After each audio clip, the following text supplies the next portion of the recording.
All right. Welcome in, everybody. Another day, another Sunday, to be exact, of Sunday morning quarterbacks, week 13. You're coming here to get your best bets of the Sunday, plus any of your fantasy advice and DFS advice from the top analyst in the game. Sosa's little brainchild has made it till week 13. Let's see if it doesn't get canceled before the season ends. But we got analysts dropping in from the Steelers, Lions, all the teams across the NFL who are playing today. We'll have analysts from most of the games. Some you'll have to deal with me, Sosa, the spin doctor. But as usual, the show's powered and sponsored by PickCity.com and the Wise Guys Diamond Club. Make sure to be checking out both of those for your needs. But Sosa, it's another beautiful Sunday here. How you feeling? Oh man, I feel great. Just about ready to get to it. Man, yesterday was a great day. Alabama took care of business.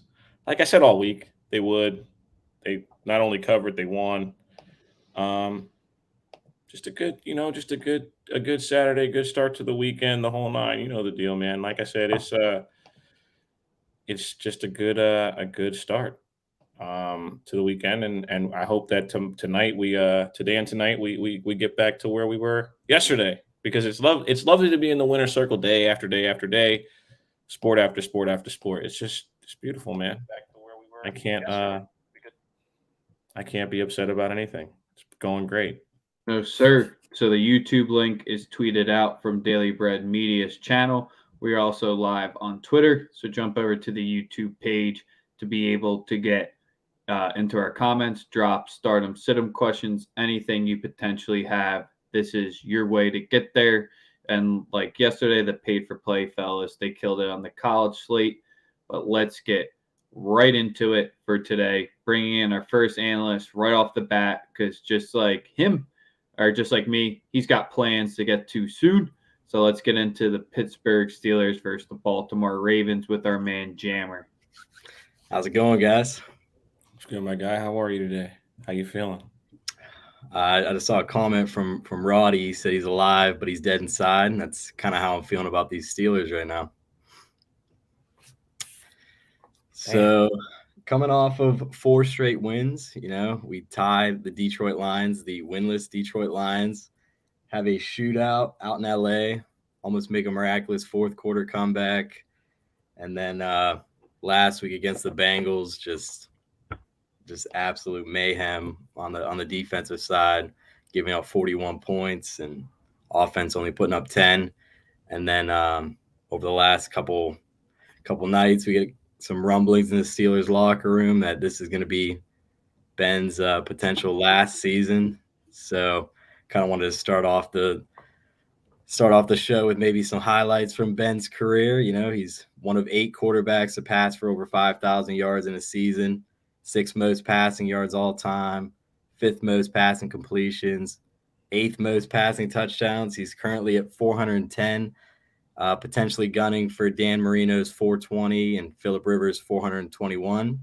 So he can maybe move up to, what would that put him at? 6th all time.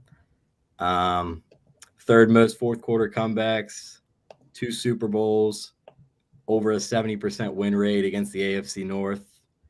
But that domination is just coming to an end. And this year he's kind of struggled. During those 4 games, he was playing very well. 9 touchdowns, no interceptions. But these past couple weeks, he's just been kind of struggling to get that ball out and get the ball moving, especially on 3rd down and in the red zone. Seems like the offense is just calling these plays that they're kind of forcing the receivers to make plays after the catch instead of sending them to the actual first down line and in the goal line. We're trying to get cute with these little reverses and little pitch plays to the tight ends. I don't understand why we're not just running the ball with Najee Harris inside the 20, force it down the defense's throat. But I don't know. I just figured I'd start off with some positives from Ben, but I'm not going to lie. I am on the Ravens -3 today. I do not have any confidence in this team to keep it close. The only thing that kind of gives me that confidence in this team is that the Ravens haven't scored more than 16 points in the last 3 weeks. They scored 16 the last 2 and 10 the week before. So it seems like their offense can't get anything going as well. But it's hard to believe that against this porous defense that they're only going to put up 2 touchdowns. So things aren't looking good right now. Hey man, I just wanted to let you know. I will let you get that off your chest. Looked like you were. Did it feel liberating? I hope you feel good, man. Sounded like a eulogy to me. I don't want to Big Ben's done and is never playing a game in his career again. Oh man, I don't know. Emotions might come out of the stadium. We'll see. All right, don't cry. Don't cry. You'll be way happier when he's gone and y'all are good to go. You know what I'm saying? Right now, I'm on the Aaron Rodgers train for 2022. Yeah. Let's see what we bring. Chase Claypool looking at him like he's a science experiment after every throw. Like, you know what I mean? It's just get him out of there, man. At least they're not going out to pasture and putting them down. Like, you know what I mean? Like, you know what I mean? So it is what it is. At least I appreciate the honesty. I personally, I don't bet against Lamar Jackson. It's just not in my wheelhouse to do that. That's just not smart. Tough to get a read at this point on the Steelers just because he's played so terribly. And I mean, if you're a Steeler fan or you're just a football fan in general, you can see the receivers are there. You got a first round running back. You got playmakers across the defensive line. Obviously, Watt's been hurt. Minka's missed games. You're not very high on Minka anyway. Hayden's a little older now. But at the end of the day, it's a lot of things that are at stake now. Mike Tomlin never having a losing season. There's a lot outside of just Ben Ben just looking like a shell of himself. But I think there's hope, man. It's one of the best franchises in the history of the sport, and they always figure out a way. So I have no doubts or worries whatsoever that you guys will be right there at the end. Not necessarily this season, but the future bodes well, just because of historical data would tell you that the Steelers have to be relevant. It's just the football needs it, and football loves that. So, You got any props plays? Anything that you love in this one? Yeah, I got a couple plays here. So obviously, I said I'm on Ravens -3. That's just to ease the pain. Worst case scenario would be the Ravens win by 1 or 2. So if you want to see the world burn, go ahead and root for that. So one thing about this Ravens defense is that they're susceptible to the tight end. They're giving up 6 receptions per game and over 70 yards to tight ends. So I'm going to be rolling with Pat Freiermuth over 36.5 receiving yards. Got it at -120 last night. And another thing that's been consistent for the Steelers offense is Deontay Johnson. He's had double-digit targets in every single game except for 2 this season. So I'm going to take him over 6.5 receptions, -110. And then another one just purely out of fandom. Ben Roethlisberger over 1.5 touchdowns at +105. I'm rooting for him to get those 10 touchdowns for the remainder of the season. Hopefully bump him up, either tie Dan Marino or pass him up, and then also maybe potentially get above Phillip Rivers. But it just seems like at the pace that he's at right now, he might struggle to get 10 or 11 passing touchdowns in the final 6 games, I believe. They're gonna try and figure out a way. You know that already. They're gonna try and figure out a way. Plus, if they're going to be playing from behind a lot, they're going to be passing the ball. And it seems like the Ravens have that defense where they'll allow a lot of passing yards, but once you get inside that red zone, they just stop you. So he might be passing the ball a lot, but if we can get inside the red zone and maybe get some Pat Fryer the Ravens just feel a little too easy today for my liking. That's all I really have to say about this one. The line was very prolific finish. I wouldn't say it's untouchable betting wise, but from a spread perspective, I'm not touching either side. I figured it'd be a little bit higher than the opening line of 3. That's why I'm saying it seems a little too easy. So, I know that Lamar has struggled against this Steelers defense, but this is not the same Steelers defense. Outside of TJ Watt, no one on this defensive line is applying any pressure. We're missing the big guy, Tyson Alualu, in the middle. Obviously, Stephon Tuitt's been missing the entire season. We lost Bud Dupree from last year. Our top cornerback, Joe Hayden's out again this week. So, I mean, outside TJ Watt, there's really no pressure that's going to be on Lamar. Devin Bush doesn't seem to know how to fill a hole. He can't spy a quarterback. Well, Jammer, might be happier days ahead or worse days ahead, because it sounded like on today's episode, you still got 4 more weeks of showing up. So I'm going to be interested to see what you do, since you already gave Ben his eulogy. So You're not taking any break. You're not trying to duck out, are you? Oh no, I'll be here. All right, bet. Rain, wind, or shine, we're here. All right, good. Make sure to check out Jammer Bets and the NBA Jam Zone. That's your spot to check out where all his content is. Until next week, we'll catch you later. They're hooping right now, too. Check out the Jam Zone. All right. Okay. A nice little quick one just for us, Sosa here. Just for us. Let's get to your it. man, Joey B. Against Oh, your man. other man, Justin Herbert. Your 2 favorite quarterbacks. Let's hear about it. It's a tough one for me. Honestly, bro, like I think it's a Joe Mixon game. We've watched this Charger team give up a world of yards to every quarterback or every running back that they've seen all year. Doesn't matter who it is, left, right, center, they're giving it up in the run game. I personally have to roll with the +3. I got to take the points with the Chargers personally. Even though they haven't looked great and they look like they're on a downward spiral, this is the situation where you have a huge emotional letdown. They look good. Now, listen, I could be dead wrong because Joey B's got sauce, bro. The kid understands leadership. He understands how to get people to play for him. It's a trait that you either have or you don't. Some of these guys, like for example, Baker Mayfield couldn't convince a morbidly obese Mexican man to eat a taco. Like, that's how uninspiring of a human being he is, right? Mm-hmm. Joe Burrow is the exact opposite. Like, he's a leader. What Roddy said, it's swag God versus swagless God in this game. But they're both very good at football. So, yeah, like I said, it's a very sharp line. 3 points I'd have to take. I think Cincinnati has another one of those close games. They've had weird situations this season where like games have been close and then they've won by 2 touchdowns plus. So it's tough. You know what I mean? It's a tough situation to hey, listen, you understood it. If you understand what I'm saying. Let's just get into the next one because this one I'm completely agreeing with Sosa. Pure toss up. You can pick whatever side that you need, but if prolific finish, first where he's on our side, now he's yelling at us to get that energy up.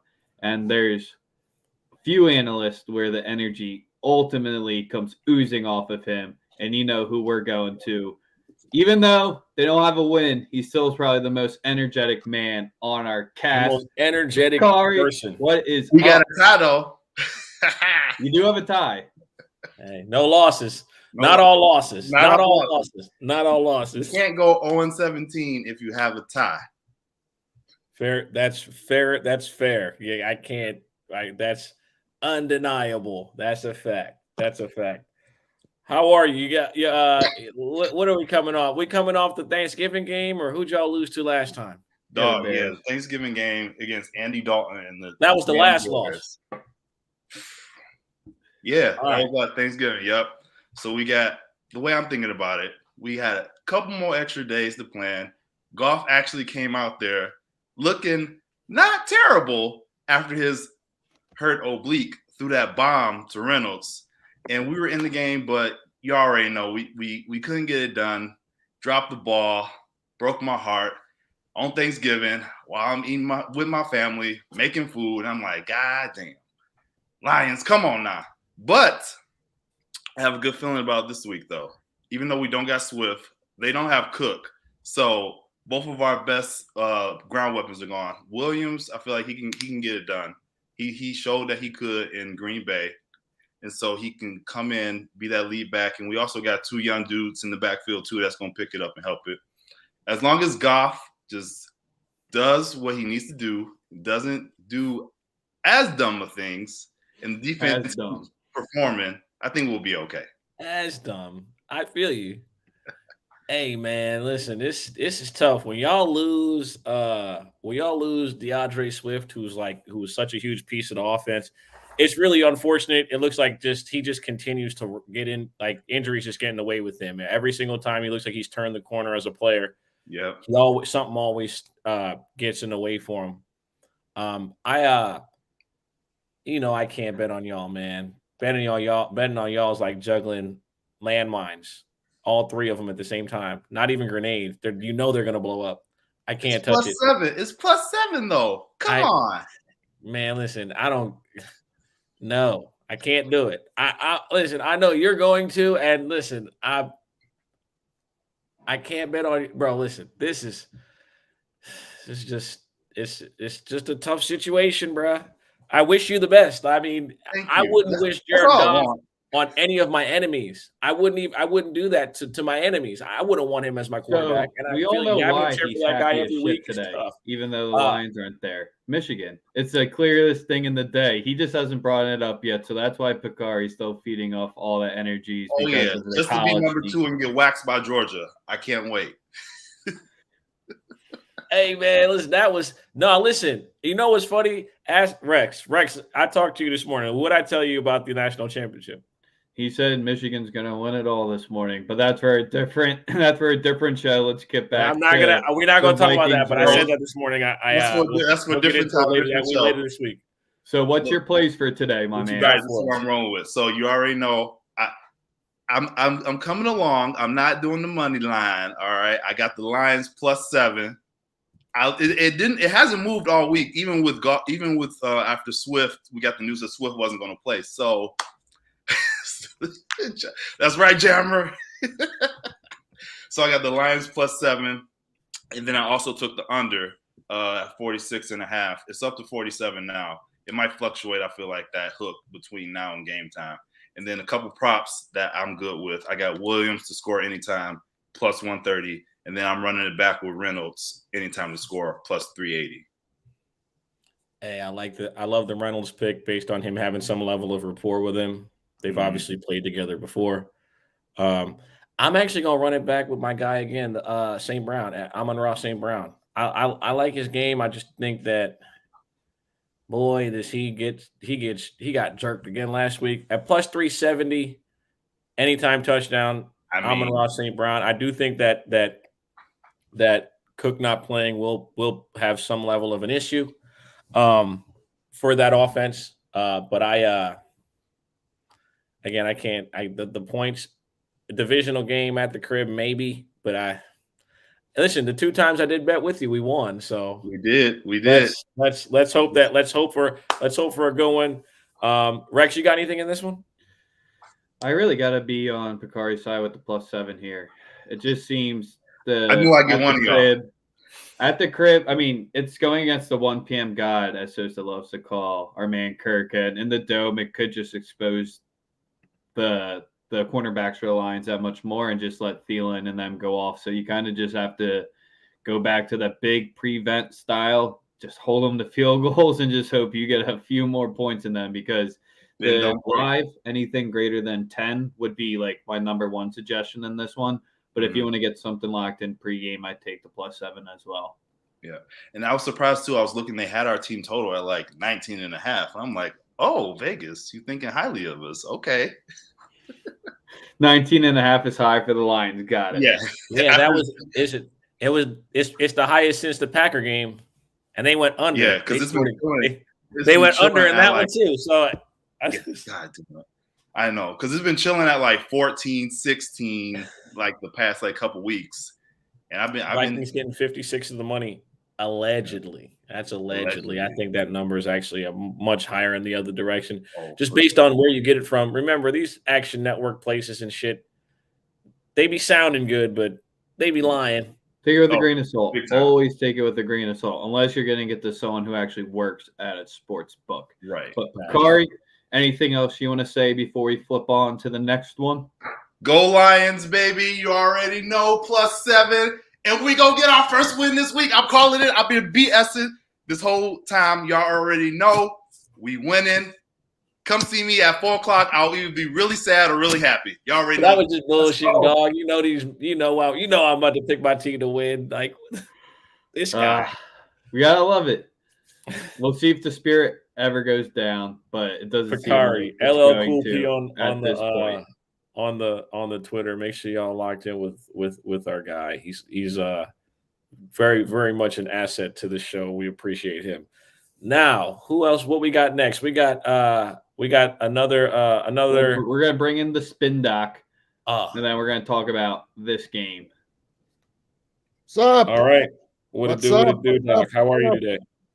Not too bad. Not too bad. I learned today that StreamYard is not supported by MacBook, so it was a quick emergency download of Google Chrome. But we're good now. We're good now. Perfect.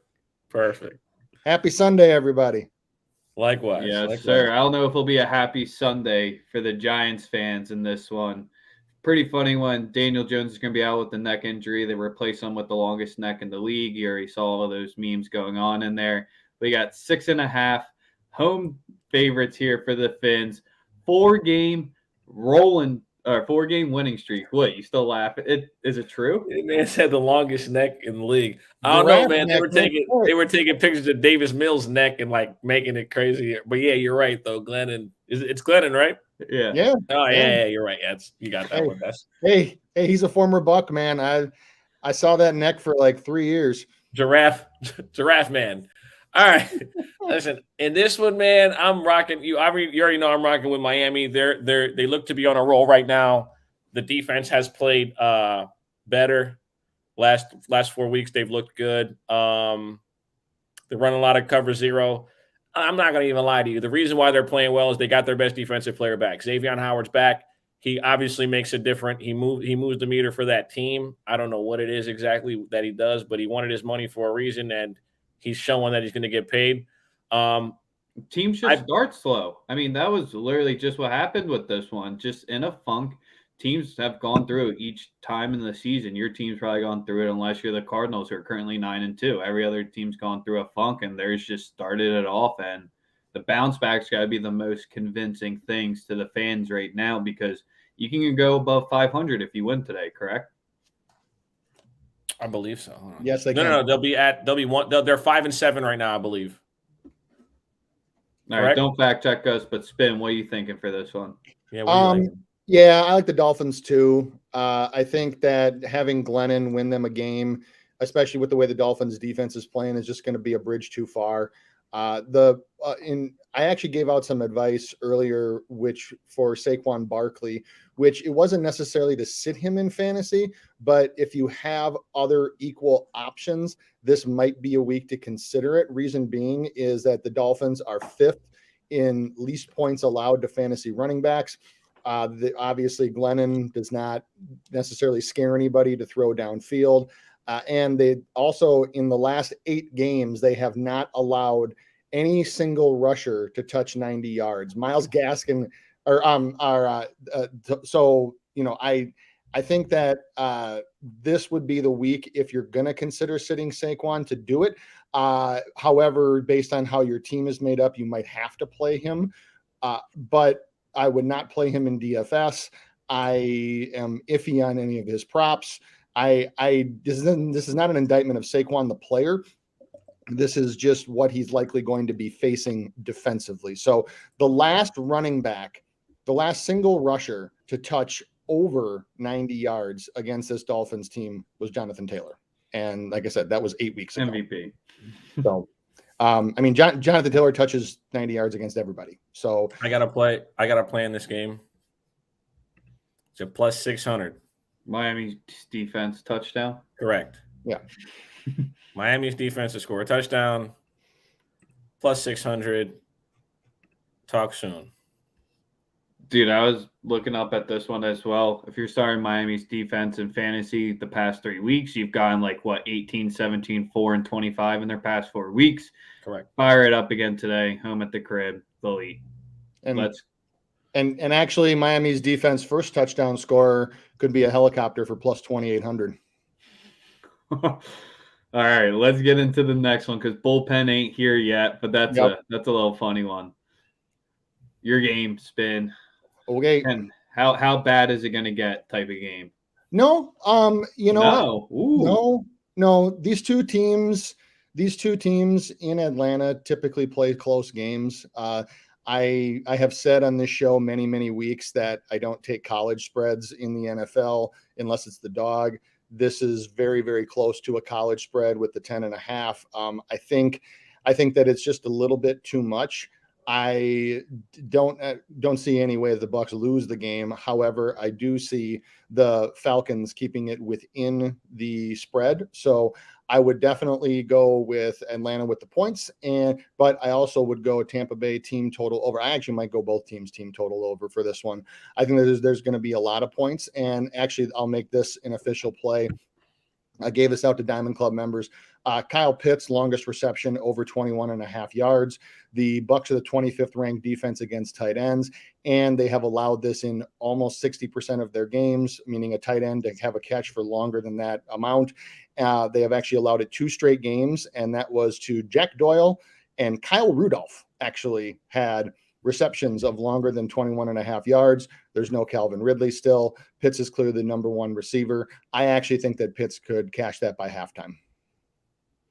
And then the only other play that I would have for this game is Mike Evans over 4.5 receptions, just because it's at plus money, plus 100.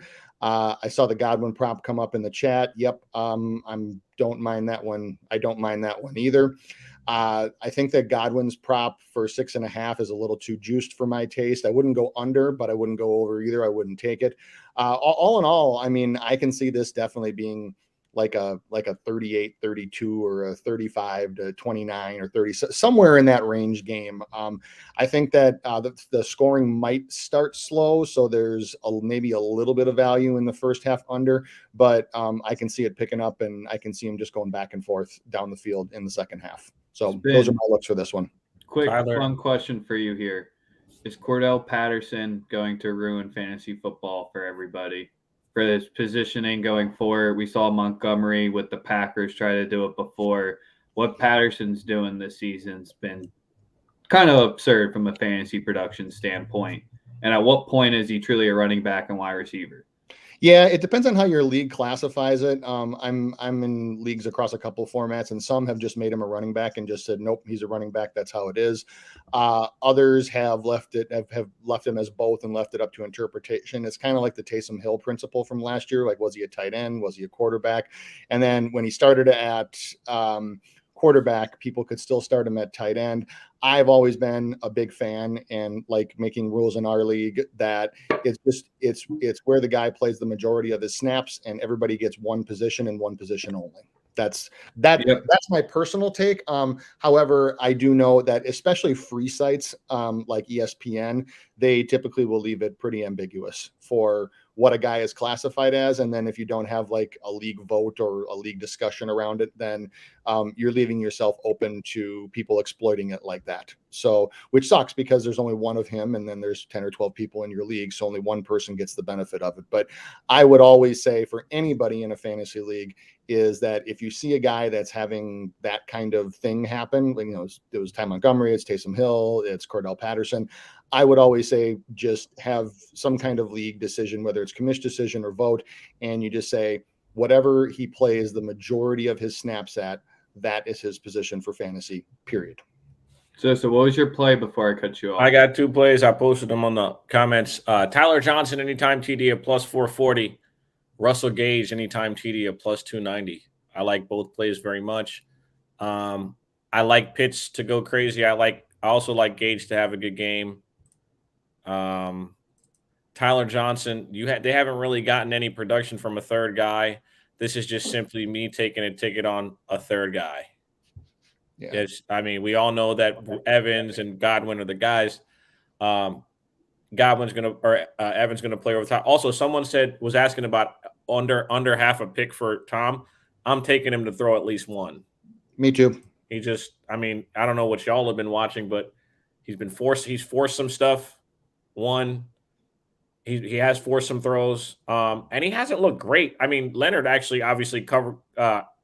He obviously carried y'all last week.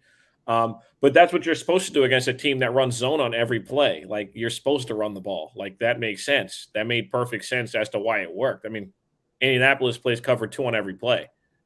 So why wouldn't you run straight at that front? Because they're trying to just bring 4 in a pass rush and cause Tom to make 6, 7 reads. It's not even 2 or 3. Like, he's literally because they weren't generating any type of pass rush. It's just Leonard just handed him the rock and they took care of business.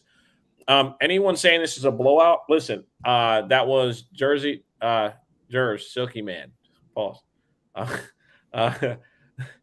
Man, listen.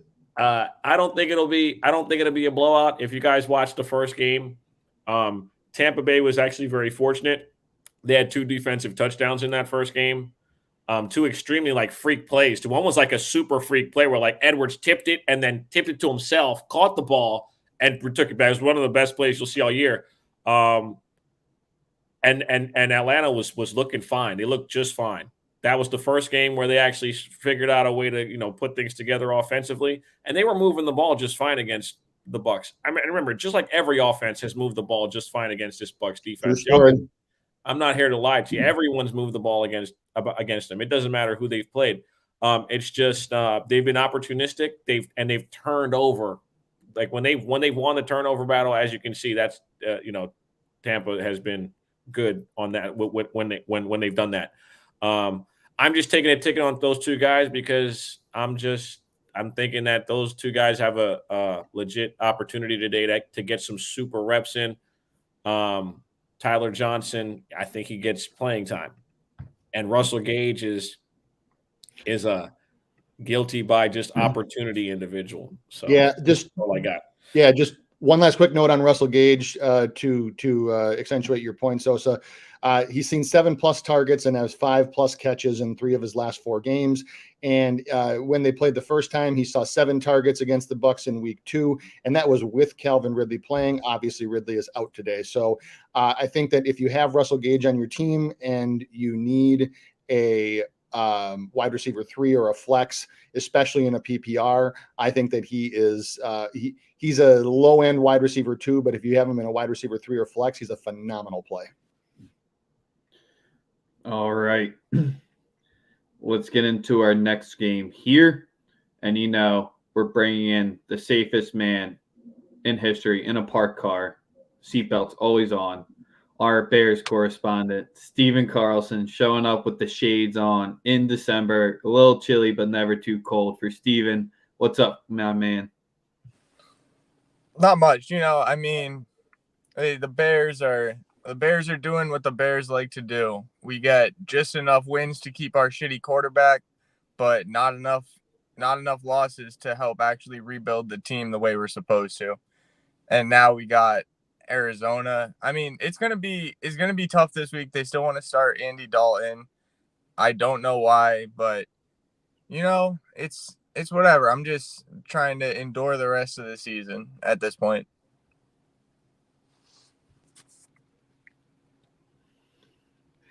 I was about to say, so what you got to say for him to make him feel better? Hey, man, y'all are going to cover today. Y'all are going to cover today. I'm trying to pump you up, Steven. Call me crazy. Call me whatever. It's going to be chilly. Kyler got to knock some rust off. And listen, this could explode in my face, but I'm telling you, we've been on point. I've been on point when I've faded the Bears and when I've picked them. So today, that's what I'm on. Yeah, I'm not want y'all to cover. I'm a little afraid of our offensive line's so suspect, and then dudes like Chandler Jones, since Andy Dalton's not as mobile, like it could be a really long day for him in the backfield. Like the only good news I've seen this week is now that Tevin Jenkins, our rookie offensive lineman, finally got activated off IR. He's not going to be ready to necessarily, even if they try to play him, he's not ready to play yet. But he's the only good, solid offensive line piece that I'm ready to trust for the future. But still, this is a game where if Fields was healthy, I'd feel a little bit more comfortable in them covering the 7.5 just because he can move and avoid sacks like that. But I'm just afraid of another It's day bear like weather, when the though. Bears played the Browns. Just like a shit ton of sacks. The offense can't move the ball to save their lives. And even if the defense is playing all right, maybe I see a cover because 7.5 is a good football number for that, but definitely not seeing a win. Okay. Spin, what do you got here for this one? Because I have a few quick thoughts, but nothing too big on it here. Yeah, I think that this is really for from a fantasy perspective. There have been a couple people asking me all morning about, do I play Kyler? Do I bench Kyler? And I think that if you have an equal or better option, like somebody asked me about Kyler or Derek Carr, I would start Derek Carr. Somebody asked me about Kyler or Tua, I would start Kyler. So it really depends on what you have. I think that if you are going to bench Kyler Murray in fantasy, this would be the week to do it because I can see them definitely going with a ground-based attack and limiting his ability to run and potentially risk re-aggravating it in the cold. And it's supposed to be light rain and it's supposed to be windy. So I can definitely see Kyler having a very pedestrian performance today. And for fantasy purposes, I would absolutely not play DeAndre Hopkins. He's going to play, but his snaps are going to be reportedly going to be limited, and they're only going to use him when they have to or in certain situations. For me, especially from the last weeks of the season when you're fighting for a playoff spot, that is a risk that I don't want to take. There's just so many other better options. Like, for example, it sounds crazy to say, but I'd rather start Russell Gage than DeAndre Hopkins in fantasy today. This week only, though. This week only, and that's just given the circumstances.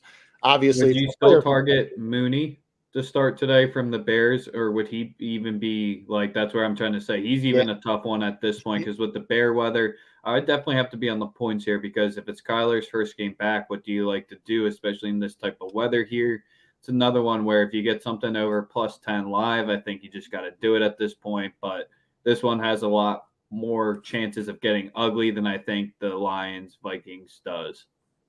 Yes, agree 100%. And Mooney, I probably would try to avoid him in fantasy this week just because he's the deep threat. And obviously with the wind and with Arizona's pass defense, I could see him maybe sneaking a touchdown in.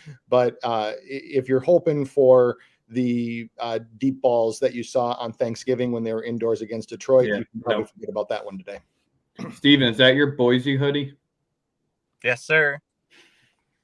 No. So what's your official? Did you drop your official plays for today already? No, not yet. I'm gonna be on what the chat said just because I got him in my fantasy league with Sosa. I do like the James Conner anytime touchdown. That's been my guy since Derrick Henry got injured. Tough. And then it would probably be, I still think as the season's been going on, he's been a guy that I've been on a lot. I think like Cole Kmet just over receptions is something I like. I just think like the farther into the season they've got, the more he's been getting targeted, especially when Allen Robinson was out. And now since we were getting close to it before, but now we're officially in bear weather and weird shit happens in bear weather. I think he gets those underneath targets because they can't go over the top to Mooney. So I like those two. And then, fuck it. I mean, my teams have been playing all right recently. I'll take the Bears to cover 7.5. I'll do that. Breakthrough. Sosa got him a breakthrough moment. That right there is the attitude you need. Those two words are perfect in the gambling community. I'm with you, my brother. That's the fuck it, they're going to cover bet of the week. I'm with you. We're on the same page. I'm rocking with you. Listen, we're gonna sweat that one out together. Yes, sir, for sure. All right, well, you know where to check out our man Steven Carlson on Twitter. You can see him live on Tuesday, like mid-afternoons around 5 to 5:30, usually live with me, and he was live with another guest last week, and then you'll start seeing him on Saturday mornings as well. Steven, always good talking to you. We'll catch you next week. Yes, sir. See you later. Let's talk about the Birds. Back-to-back weeks at MetLife. Jalen Reagor still on the team, which is a shame to everybody in the organization and in the city, because even though how terrible Jalen played early in the game with the red zone turnovers, they still had a shot to win it at the end, which they should not have been there. And it is what it is at this point. And we got Minshew coming in, starting for us this week, because Jalen's taking this week off, getting the bye week off to get right for the late season push it seems to be doing. So we got the mustache god going into MetLife. The spread's only dropped 1.5 points since it's opened and announced that Jalen's going to be out. So it doesn't seem like anybody really out there respects the Jets that much. But let's bring in our man, Alex, Weapon X, Lee Green Bets. I mean, does he have like any other 5 names? Esquire, whatever the hell. Alex, our man, coming in here. What is up? Hey, what's up, guys? Woo! He looked like a fucking 90s porn star or 70s porn Is that star. Liberace? Hey, Is that Liberace? Who is that? Hey, I had a good night last night, so that's why I'm wearing the sunglasses. Oh man, that is a dope sweater. I like that. That is Okay, I'm turning it off. This sweater was for Jalen, but he's not playing, so God. He ruined your Sunday, man. Glad to have you. Listen, if you guys aren't locked in with my boy Bleed Green Bets, make sure you guys lock in with him. Him, Andy, sports guy, hockey. I don't know shit about hockey. They've been killing it. Let's get it with your let's get into what your what you got for us with your team, man. Tell us what's going on. You and Rex, what the fuck's going on? Hey, last week was brutal. What helps us this week against the Jets is that Saleh doesn't have the film that everybody has on Jalen from the Giants, because I think that might have been a problem right now. Oh no, you've already brought the dog? Are you taking the Jets? Brought the dog. Oh man. You really don't believe Minshew can get us a W against the Jets? No, Honey Bear just ran over here and she wanted to come on camera. It has nothing to do with the dog winning this one.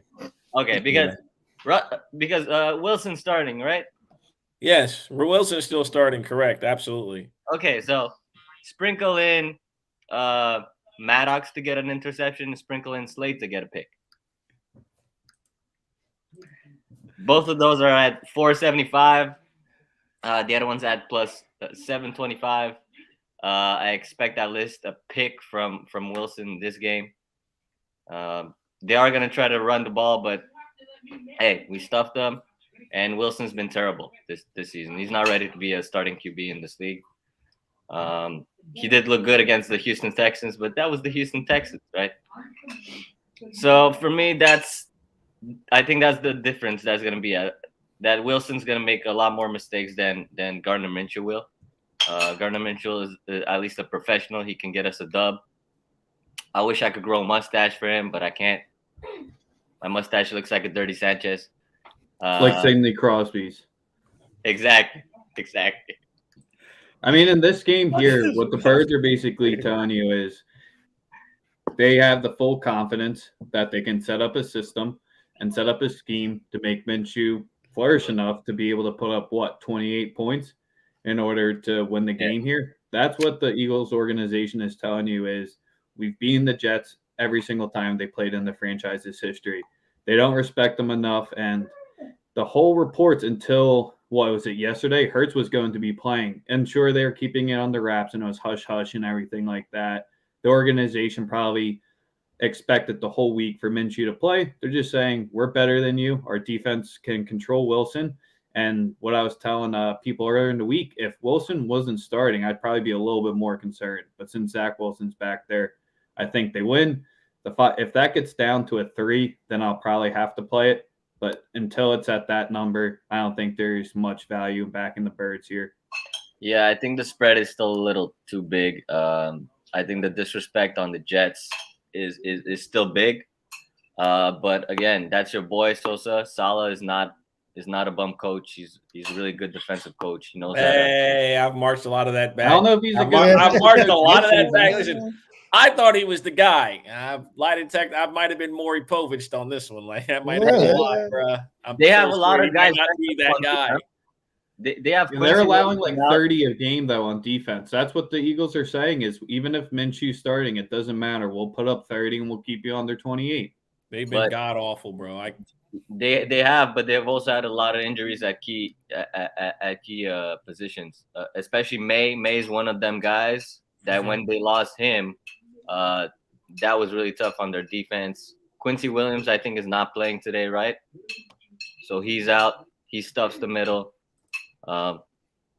Look, there's one play and one play only for this game I think you need to make, but spin. Let's hear it from you real quick. No, I was just going to say, if you're somebody that follows public betting and reverse line movement, stuff like that, there's been a clear reverse line movement on the Eagles here. 68% of bets, 84% of money on Philly. Line's gone down from -6.5 to -5. It's probably the most significant reverse line movement of the week. So as most people that follow me know, I don't use that as my be-all, end-all to decide. However, when you were talking about the spread being a little bit too far, it doesn't look like the Sharps think so because they are actually pouring. I think that's just Hurts being out, though. It's just a 1.5 drop of the starting quarterback. I think that's the only reason why that line moved. I don't think it had to do with Sharps or anything like that. It moved earlier in the week, though. I still think it was just them knowing that Minshew was probably going to start. True. As for other plays, I mean, I don't have the spread on here. I didn't even look at the total, but I do like Devontae Smith to get something here. I like him over yards. Almost any top receiver have lit it up against the Jets, so I like him. I like him to get in the end zone. And Elijah Moore has been doing his thing, kind of silently, but him to get in the end zone at +220. That's what I got right now.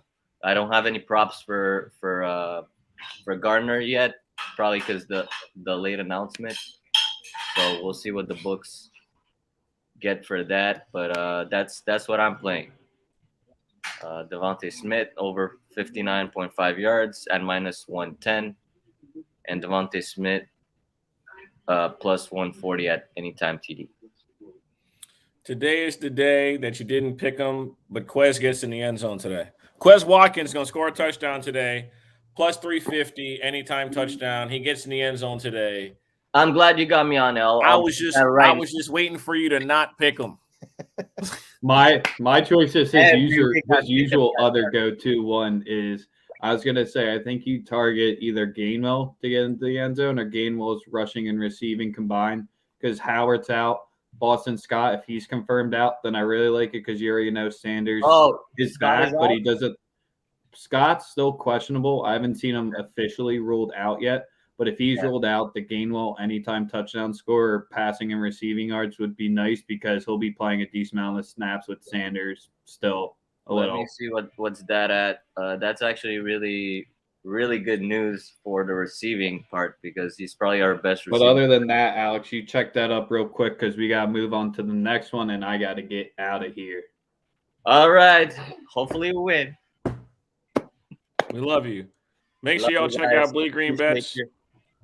And make sure you guys lock in my boy Alex. All the hockey money you can think of. Him and my boy Sports Guy will be on later on in the show.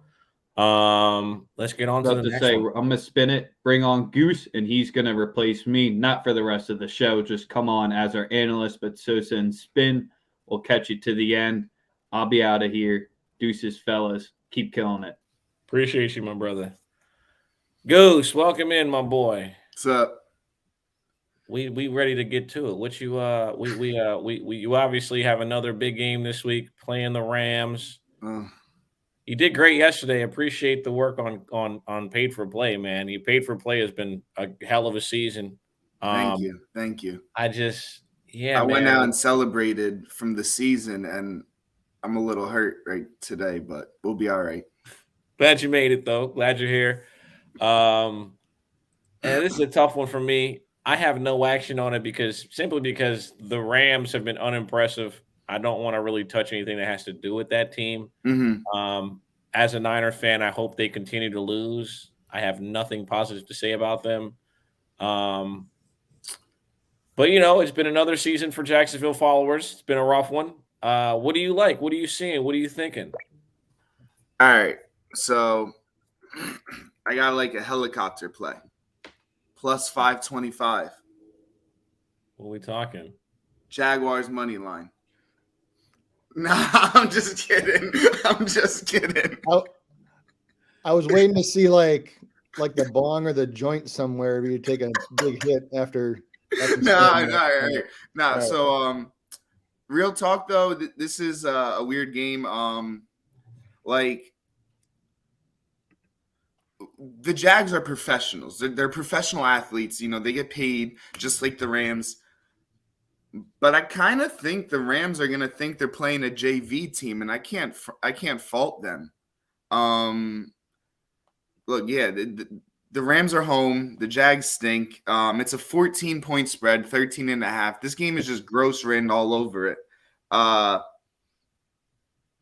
lean the under because, I don't know the Rams' motivation. I get they've been playing bad, so they're not gonna take today off per se. But yeah, this is like a warm-up game for them almost. And since that, I want to lean the under. I do those anytime touchdown parlays, and I feel like you got to add Sony Michel in there, minus 150. And I just think he's playing almost for playing time. This is his opportunity to shine with Darrell Henderson being out. I don't think it's confirmed that he's out yet, so I'd wait for that. But it looks like Darrell Henderson's going to be out. So Sony Michel's for fighting for playing time. I feel like he'll find the end zone.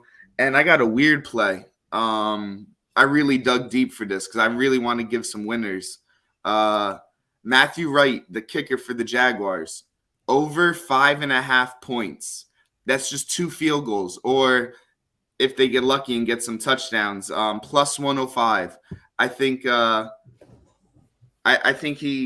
think the Jaguars have a hard time finding the end zone, and I think you get the 2 field goals out of Matthew Wright. So I like it. That's from my head.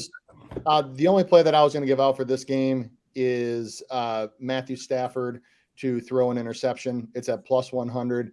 He's thrown 5 in the last 3 games, and he probably should have thrown 2 at least. Well, 1 for sure, and probably at least 2 more.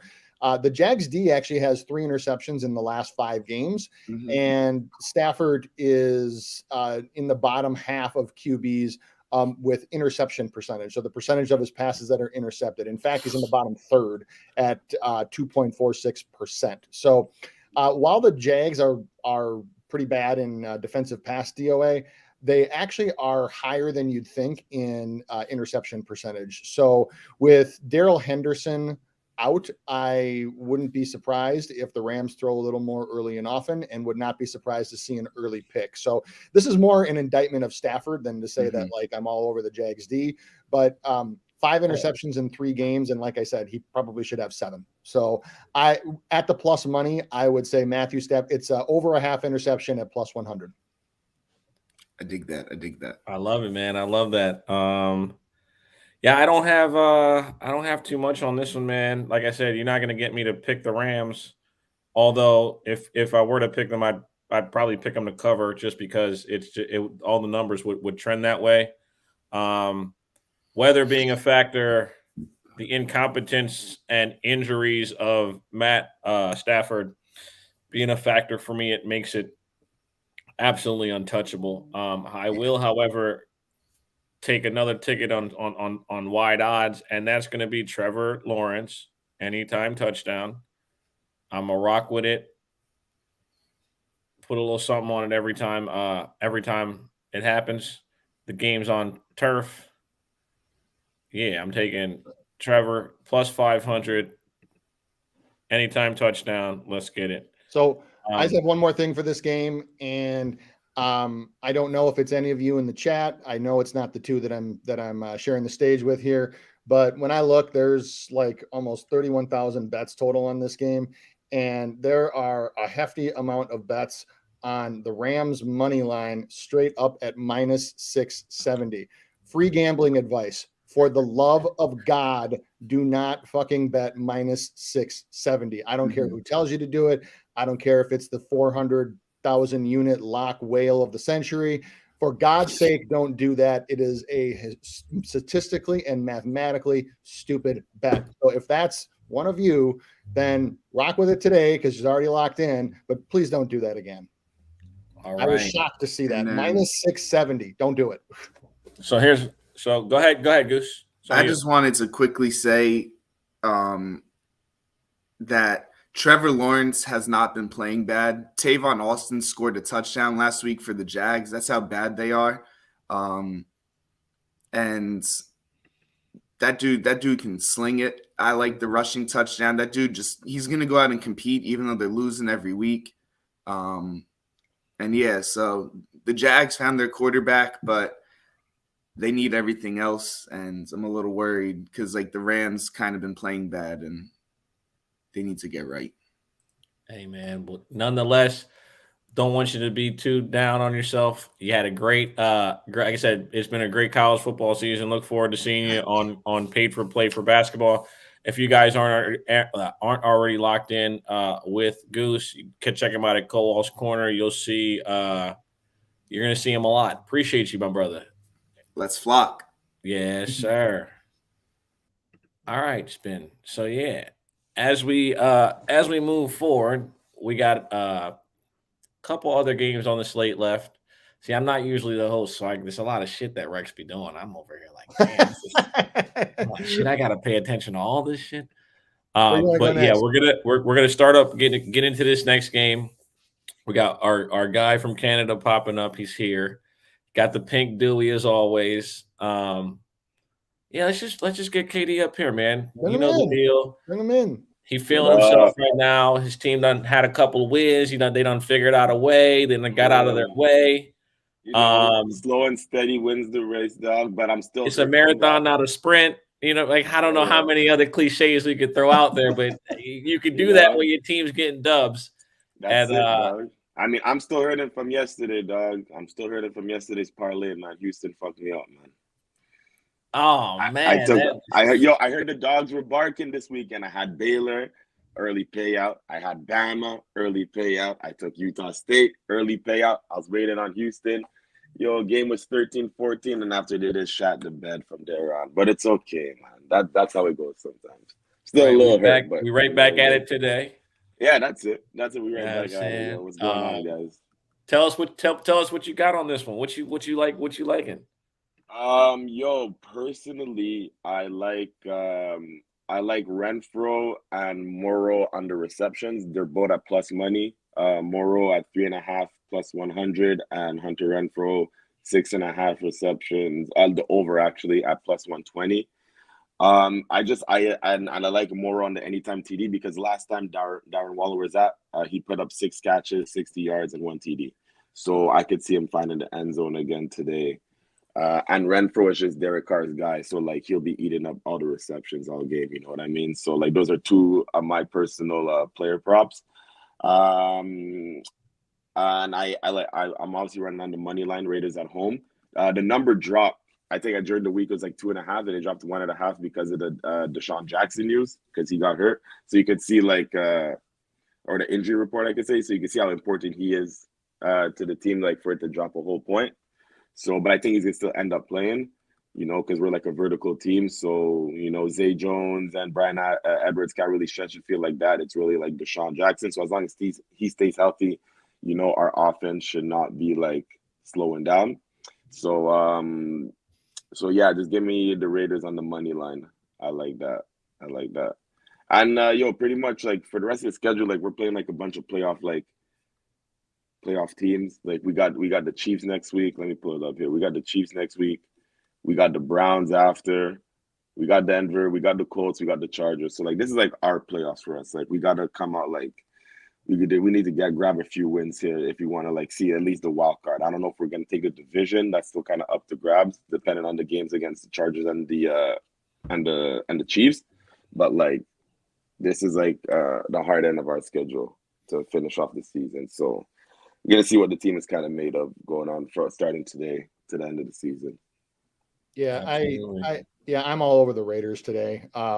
Money line, I think that you can take the spread, but I find more value in the money line here. I'm all over everything Raiders passing game related. I picked up Foster Moreau in a fantasy league that I'm fighting for a playoff spot. I think that he gets going today. When you look at the Washington pass defense from the last few weeks, yes, they held Tom Brady in check, and yes, they've held the last few QBs in check. But when you think about that, that was Teddy Bridgewater, Cam Newton, and Russell Wilson post injury. So they have not really played the cream of the crop, sans Brady. And now they get a Derek Carr who just balled out on Thanksgiving.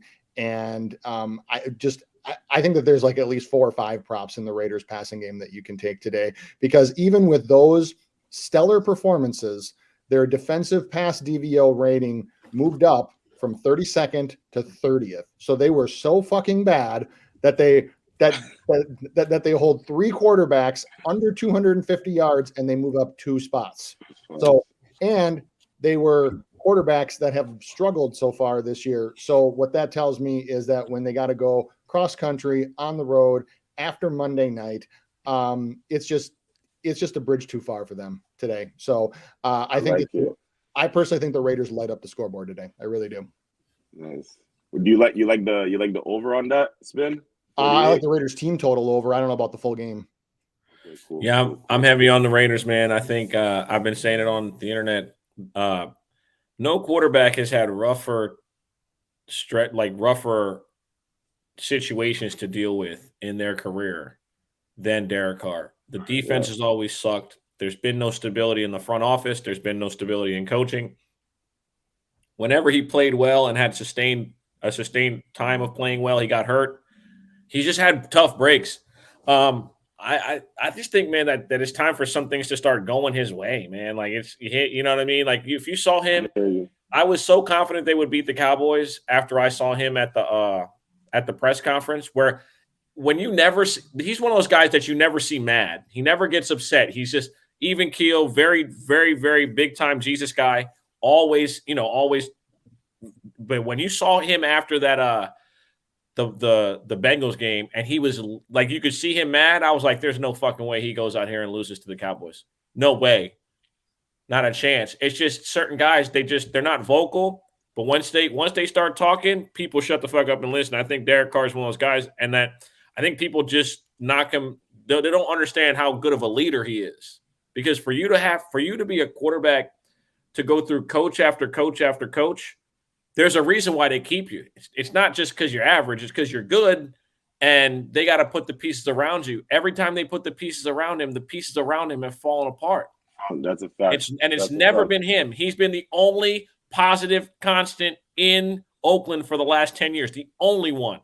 But people on the internet don't value him because they don't win, and they forget that this is the ultimate team game. One player can only do but so much.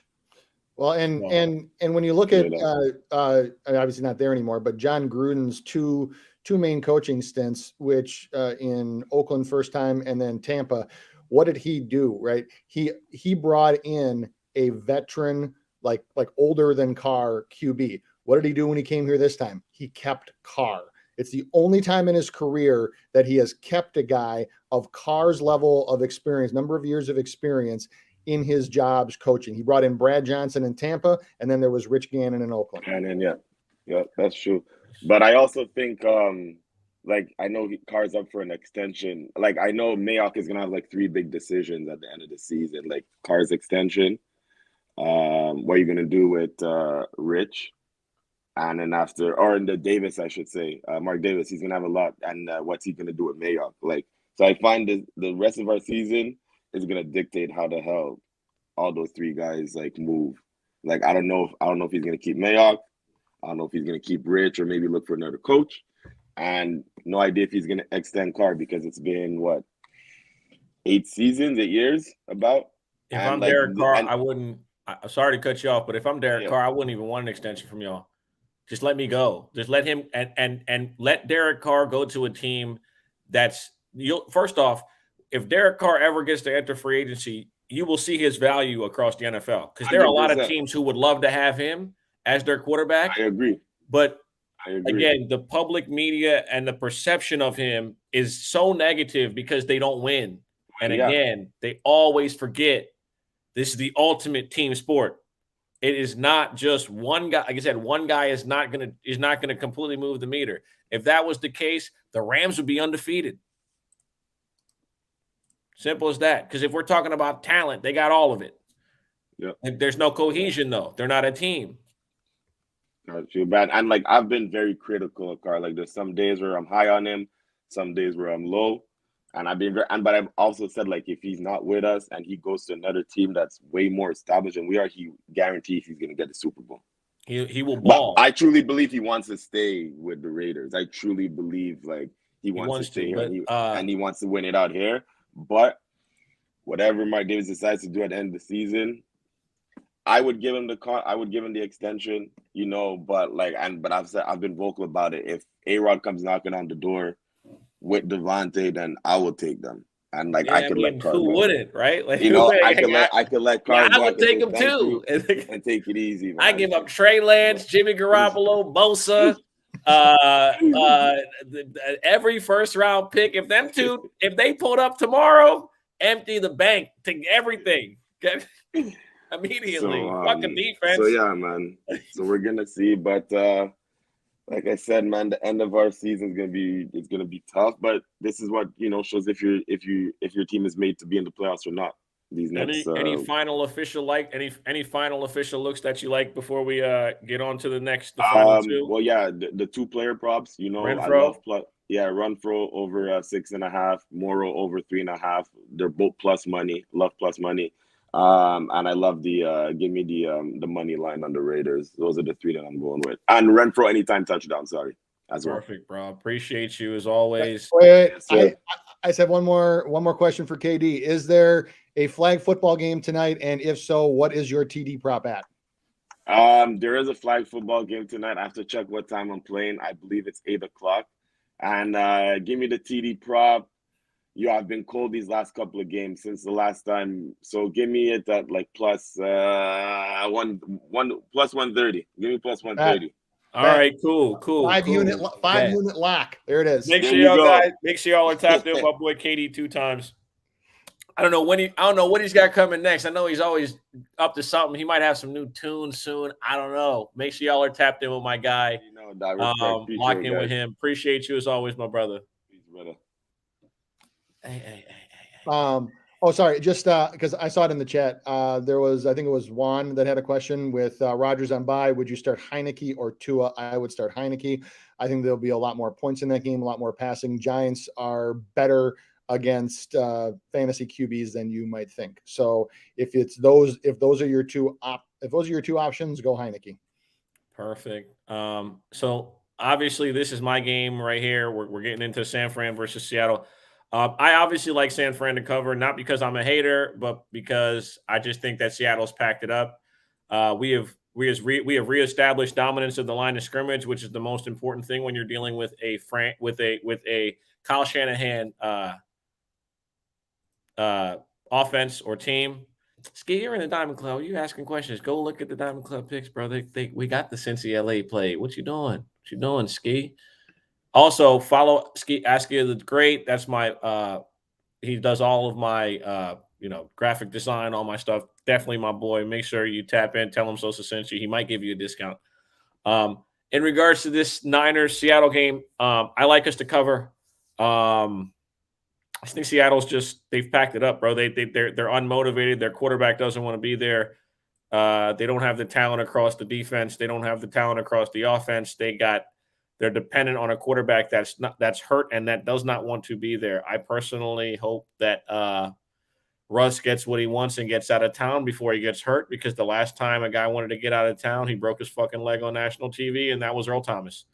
I like things I like in this game. Eli Mitchell to get in the end zone, and I have a plus 700 anytime TD scored. Trent, Sherfield. I like him to get in the end zone. No Debo. No Debo. The defense is playing better. Give me Trent Sherfield plus 700 to score a touchdown. And what do you like? What do you like in this one? Everything 49ers. I think that there is going to be massive change in Seattle next year. I would not be surprised if of the main pieces on their offense, if DK is the only one left. I 100% agree with you about Russ. And this is where Russ being such a competitor actually works against him, because he rushed himself back because it means so much to him to compete. And I'm 100% with you. I hope it doesn't cost him the rest of his career in doing so on a team that's absolutely going nowhere. So as far as the other plays, I know you had mentioned the ATD. I actually don't mind Kyle Juszczyk anytime touchdown at plus 500. I think that there's a good amount of value in that one. Likewise, I would not be afraid of doing so. Kyle Juszczyk as a minimum bet helicopter play. Kyle Juszczyk at plus 3,500 for first touchdown score. I can see him getting a short one very early in this game. Other than that, there were some questions I got for fantasy about Brandon Ayuk. I think so. Here's what I'll say about Ayuk today, even with Deebo Samuel out. I think a lot of those targets go to Kittle anyway, or they just stay on the ground. So I don't think that Jimmy G is going to need to pass 35 times to win this game. And what I would say to that is I think that Ayuk has he's a very low floor, but also a very high ceiling. So if you want to, he is the craps roll. He's the dice roll today. So I think that if you need a safer play, you should probably look elsewhere for players with a higher floor. But if you want to gamble a little bit and roll the dice, Ayuk could definitely pop one today, and you could pop a long one too. So I'm not going to have any action on this spread or on this total, but I personally would not be surprised if the Niners just roll. Oh, you unmute. You unmute.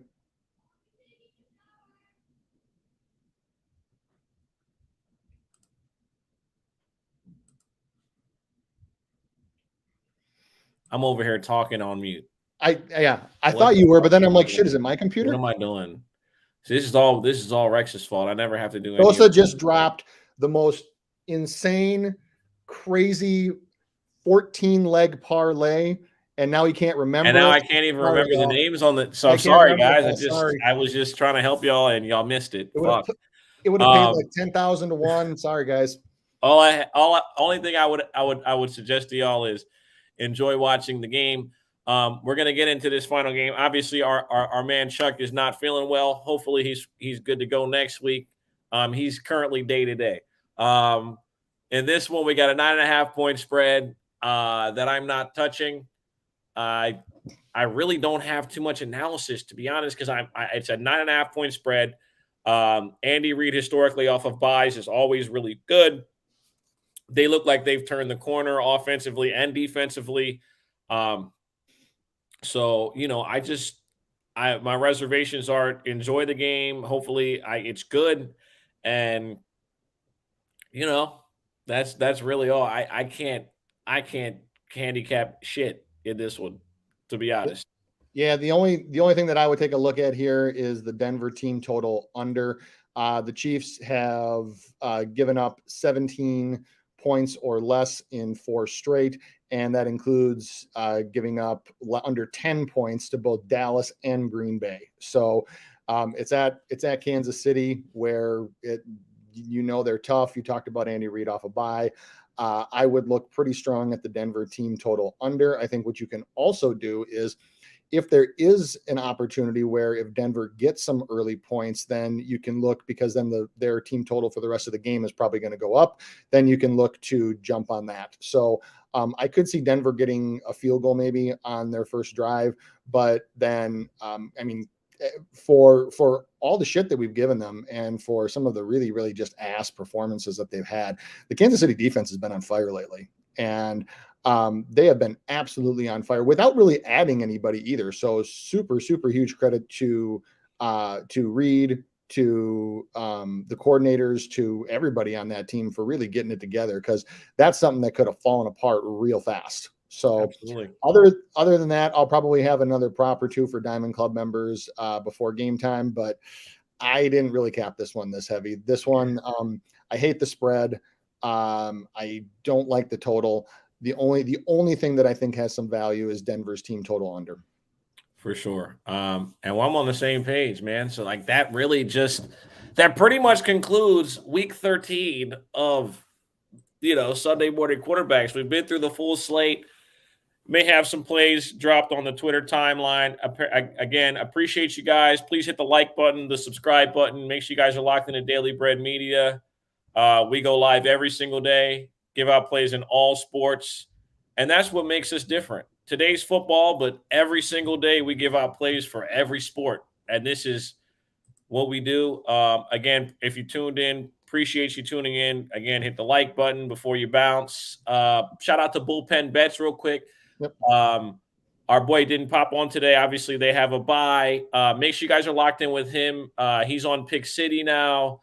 That is our guy, the helicopter man himself. We use his term. I kind of feel like I'm infringing copyright-wise because we say chopper play and helicopter play. But if you're not following Bullpen Bets, then you're doing yourself a fucking disservice. Go ahead, Spin. Yeah, no, I was just going to give some last-minute DFS advice for anybody that's still with us and anybody that wants to play in some of the big GPPs tournaments for like the Millie Maker on DraftKings.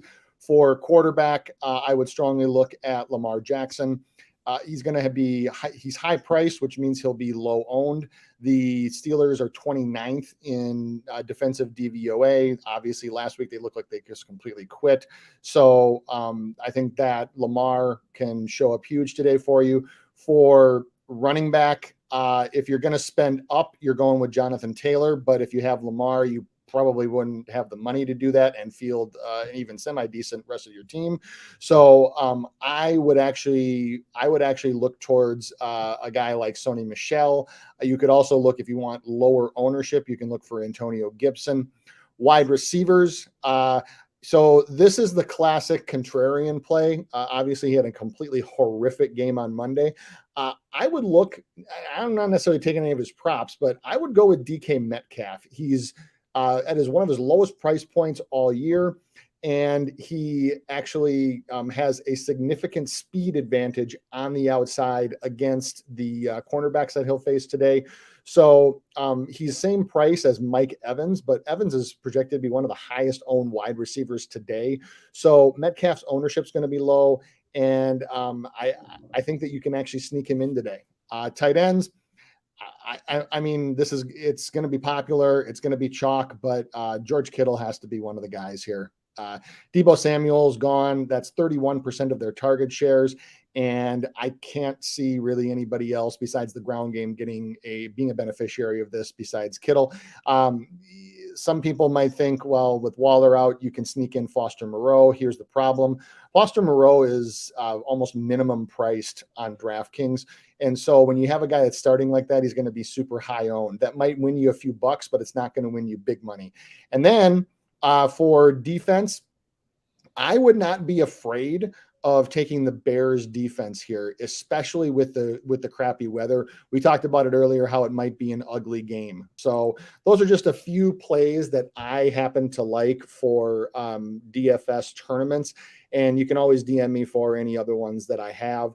I think that, and again, when you're playing a DFS tournament, you want guys that are going to be low owned and that nobody else will have, because then when they score, you get points and nobody else does. So it doesn't do you any good to have a guy that's got 25% ownership, because you'll get points when he scores, but guess what? So will everybody else. So like I said, that might win you $10. That might win you $15.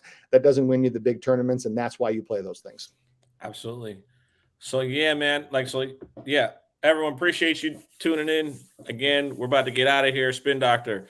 Another wonderful episode of Sunday Morning Quarterbacks for the people. Again, make sure you hit the like button, hit the subscribe button. We just hit 800 on Daily Bread Media. We should be at 80,000, but it's just a matter of brick by brick. Appreciate y'all. We're going to get out of here. Peace.